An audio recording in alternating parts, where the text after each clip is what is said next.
Today we're going to talk about the use of emotional appeals in argumentation. Sometimes people think that you can't use emotional appeals in your arguments because they can be unethical, and that's definitely the case. They can be used unethically. But they can also be used ethically, and when they are used ethically, they can be very effective. So, for example, think back to when you were a kid and your parents warned you that if you didn't look both ways before crossing the street, you'd be hit by a car. It's certainly a fear appeal, it probably worked, and it's definitely an ethical use of the emotional appeal of fear. The best way to get a sense of how fear appeals are used on us and how you can use them in your own arguments is to look at advertising, because most of what advertising does these days, and has done since psychology got involved in the field in about 1915, is appeal to emotions instead of our rationality. So what we're going to do in this presentation is look at some of the ways that emotions get used in everyday advertising campaigns. The first type of appeal we're going to look at is the appeal to adventure. And appeals to adventure tap into our desire to see new things, to do new things, to go new places, and to meet new people. Two of the advertising campaigns that often use appeals to adventure are campaigns for SUVs and campaigns for vacations. In the first ad you see for a Jeep, the appeal to adventure is pretty obvious. In these ads, we typically see film or pictures of their products climbing mountains, crossing the beach, or driving through some other relatively rugged landscape.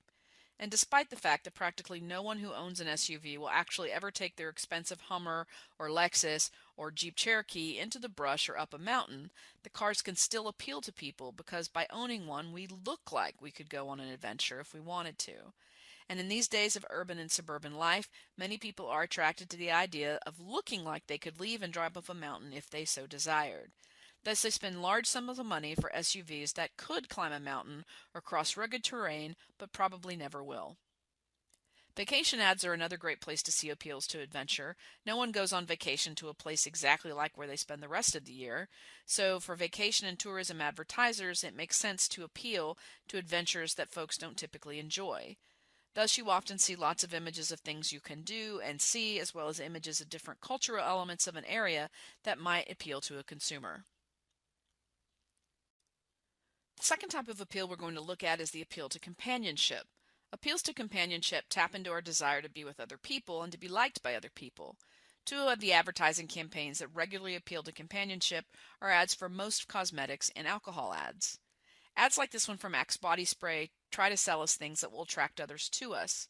If you've seen some of the television ads for Axe products, you know that they actually go pretty over the top in their campaign, often showing throngs of women attacking men once they smell the Axe product on the men. Other ads for products like perfumes, deodorants, shower gels, toothpaste, and gum use the same emotional appeal to suggest that purchase of their product will draw more people to you. Alcohol ads are more subtle in these appeals, though, although some are more blatant than others. Alcohol ads often suggest that using their product will bring you more friends or allow you to have more fun with your friends, while others suggest that if you drink their brand of alcohol, the opposite sex will be attracted to you. The second collection of ads tends to be directed at men. The Svedka ad is pretty typical of alcohol ads that appeal to males and their desire for companionship. But other more problematic ads take this appeal to companionship to what some scholars and activists consider a more insidious and dangerous level. Some ads reference women in the text but are far more problematic because they suggest a man enjoying his attempt to sexually assault a woman who's had too much to drink.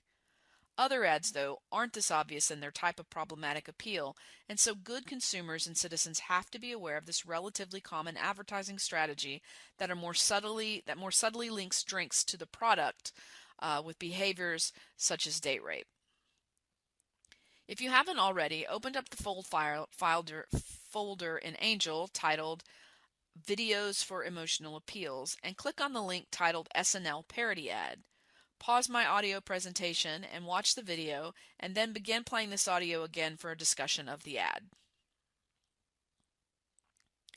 It's pretty funny, right? When Saturday Night Live parodies an advertising campaign, they're often making fun of the emotional appeal of the campaign, and that's certainly the case in this parody ad. It references a common type of beer commercial where a man is opening up a certain brand of beer and that brings beautiful women into his life who are ready to party with him. Of course, the reason this parody ad is so funny is because they turn that emotional appeal upside down by creating the same type of ad you normally see in this genre, but filling the pool with attractive men instead of women. By doing this, Saturday Night Live is pointing out that the very silly nature of a very common emotional appeal in alcohol advertising, and the fact that we laugh at this ad but don't laugh at how stupid the real ads are, probably means we should be a little more critical of the advertising media that we consume. The next emotional appeal to be aware of is the appeal to fear. I mentioned a common appeal to fear during the opening slide, the appeal from your parents to look both ways before crossing the street so that you're not hit by a car. This appeal works to encourage you to engage in a certain behavior in order to avoid a negative consequence, and that's how fear appeals generally work. Anti-drug ads often use fear appeals to warn us of the negative effects of drug use.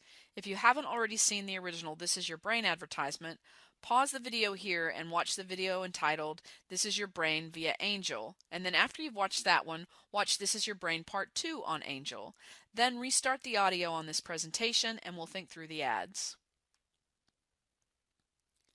The This Is Your Brain advertisement has been around for a long time, and while the original may seem tame now by your standards, to those of us who were kids before the internet and the massive onslaught of information and images the internet offers, this ad seriously scared us.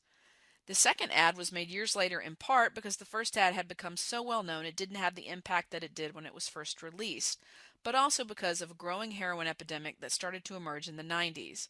Both of these ads are obviously appeals to fear of what drugs can do to you physically and mentally. The second set of ads I want you to look at come from politics, where fear appeals have become more and more common over the years. Pause this presentation and look at the videos titled Daisy, Bear, and Wolves, then restart it and we'll talk through them. The Daisy ad was one of the first televised appeals to fear in political advertising and was highly controversial. Released during the Cold War when many Americans were terrified of nuclear war with the Soviet Union that would literally end humanity. Thus, this ad was powerful as it also controversial for its use of the fear appeal. The second two ads are interesting because they're so similar. Did you figure out who the bear was in the Reagan ad? How about who the wolves were in the Bush ad? The bear is the symbol of the former Soviet Union, thus Reagan's use of the bear was symbolic of the need to fear the Soviets and the consequences of not electing the right president who would protect us during the Cold War. The wolves ad is remarkably similar to the bear ad, but of course refers to the war on terror and appeals to our fears of attack after 9/11. Both ads appeal to the same fear of attack and suggest the same action for protecting ourselves against the danger. The next appeal to think about is an appeal to deference. When advertisers appeal to deference, they are linking their argument for the product to the reputation of someone as an expert. So in the first image we see basketball legend Michael Jordan wearing his famous athletic shoes. The message is that we should trust that because Michael Jordan knows basketball, his suggestion for what athletic shoes we should wear is one we should heed because of his expertise as a great athlete. So we're supposed to defer to his expertise in athletic shoes, hence in its appeal to deference. The second ad works the same way, though it's obviously from a long time ago. At one time, cigarettes were sold as a health product because of the buzz and the appetite suppression functions of nicotine. Thus, when doctors promoted a cigarette brand, their expertise as doctors was actually intended to encourage us to smoke by asking us to defer to their expertise as doctors. The next appeal is the appeal to reverence. Appeals to reverence encourage us to transfer the positive emotions we feel about a person, place, or thing onto a particular product. Both of these ads use Michael Jordan to sell their products, but unlike in the athletic shoe ad, where Michael Jordan has some expertise, in these ads he has no expertise. In fact, Michael Jordan doesn't know anything more about Hanes t-shirts or underwear, or ballpark hot dogs than you or I do. But most people do have positive feelings about Michael Jordan. He's an athletic superstar and generally considered to be a pretty good guy. So these companies are hoping that you'll transfer any positive feelings you have for Jordan onto their products. But can you think of a time when using an emotional appeal of reverence might backfire? How about what happens when a star that is linked to a product gets arrested? Most recently, we've seen Subway have to completely deconstruct their ad campaign around their famous customer Jared, who'd lost a great deal of weight while eating their food. After we learned of his links to child pornography, Subway jettisoned him from their brand for fear that the reverence appeal of using him in their ads would backfire. Jared's positive ethos is what Subway used in their advertising campaigns. Once that positive ethos was destroyed, Subway could no longer use anything in its Jared campaign. Because of situations like this, in recent years we've seen a growing number of advertising campaigns creating characters that are animated or relying on characters or people from the past to sell their products. Examples of this strain of reverence appeals include characters like the talking gecko from the Geico insurance ads, or an older ad campaign that transported Gene Kelly in a scene from his classic movie Dancing in the Rain onto a vacuum cleaner ad so that he was dancing with the vacuum cleaner. When you use animated characters or people who have passed away, the chances of that advertising campaign ever being able to backfire on you obviously is diminished greatly.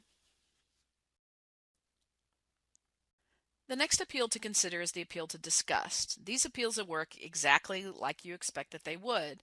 They try to link the emotion of disgust. The final emotional appeal we'll talk about today is the appeal to guilt. These appeals try to make us feel guilty for something that we are or aren't doing. Though the ad on the left is older, the same concerns are still expressed every day about the dangers of secondhand smoke. Thus, the ad tries to make audience members who smoke in front of children feel guilty for exposing them to secondhand smoke. The second ad is a little less common and is from the People for the Ethical Treatment of Animals, who are attempting to make parents feel guilty for feeding their children meat. The fact that the child is obese may be problematic to some who feel that using an obese child is a way of fat-shaming parents into supporting a vegetarian diet, so many might argue that such a technique is not ethical. Perhaps one of the strongest appeals to guilt in recent years was an anti-smoking ad that appealed to smokers with children. Go to the Angel videos for this section and watch the ad titled Airport, and then we'll talk about it. You can probably guess why the ad was so effective. The realistic portrayal of a child breaking down in utter fear and anguish because they've lost their parent is difficult to watch. In fact, when it was revealed that the mother and the child in the ad were really related, and that in order to get such a realistic portrayal of a child's emotions upon losing a parent in the crowd, the mother actually walked away from the child and let the cameras record his natural response. Many people felt that even though the intentions of the ad were good, the methods of the ad's producers had gone too far, and a number of places stopped showing the ad in response. This is yet another example of how appeals and the way that you use them can actually backfire on you if you're not careful. So that's it for the basics of emotional appeals and argumentation. Remember that if used ethically, emotional appeals can be a powerful way to persuade your audience.